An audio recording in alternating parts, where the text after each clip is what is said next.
Valentina Shevchenko got robbed last night in the main event for UFC Fight Night Grasso versus Shevchenko 2. Instead of giving Valentina the belt because she clearly won this competitive fight, the judges called it a draw. What? What the fuck? And if you look at the scorecards, Kamjimo gave Grasso round 2, 4, and 5, which is bull, and Mike Bell gave Valentina round 1, 3, and 4. But wait! There's more! Grasso had won the second round, which should be enough for Valentina to win, even if Grasso wins the 5th round. However, he f***ed it up too because he gave the 5th round a 10-8 for Grasso. Do me a favor, please. Get out of here. Get out of here, man. Evening out the card to make it a tie. How is the 5th round a 10-8? Valentina was whooping Grasso's ass for majority of that fight, and look, I can understand giving her the round. Since we all know how that round ended, I just don't understand how that's a 10-8. Instead, it should be a 10-9. The only judge who scored this fight correctly, in my opinion, was Sal D'Amato, and I'm convinced he's the only one who actually paid attention to this entire fight, and he gave Valentina round 1, 3, and 4, which are all valid. And look, before I break it down and give my own scorecard, I just want to say, remember that damage trumps all in the fighting criteria.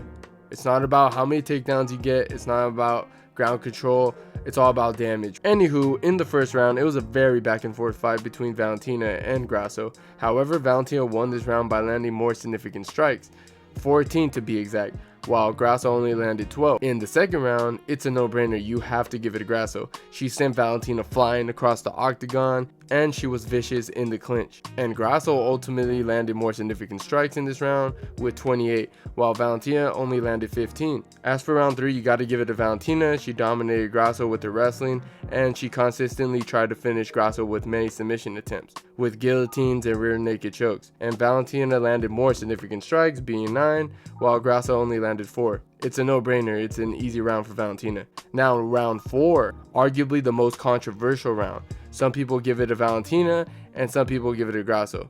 It was a very competitive round to say the least, but guys, Valentina won this round. Valentina Shevchenko wobbled Grasso at one point, and it was the most significant attack in that round.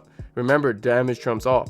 And not just that, Valentina landed more significant strikes slightly, with Valentina having 20 while Grasso had 19, giving the 4th round to Valentina. And as for the 5th round, Valentina was jabbing Grasso's head off for a majority of the round, and Valentina ultimately made an error on her part with an arm throw, which gave Grasso Valentina's back, and Valentina was getting hit with a barrage of attacks and almost got choked out at the end, giving Grasso the round. My scorecard is ultimately this, which is exactly the same as Sal D'Amato, which is 47 for Grasso and 48 for Valentina Shevchenko. Valentina ultimately should have won this fight, and this is coming from a guy who actually predicted Grasso to win this fight. Guys, Valentina Shevchenko should be the winner. She should be the champion of the world. And now, sometime next year, we will be getting a trilogy fight. And as for right now, I don't know who's going to win the rematch since they're both neck to neck. Which sucks for Valentina since she's going to be 36 in the rematch. And it might just give Grasso the advantage, who knows. But I can't wait for it. But what do you guys think? Let me know in the comments down below if you agree with me or not. And if you enjoyed the video, please leave a like and subscribe to the channel. And I'll see you guys on my next one.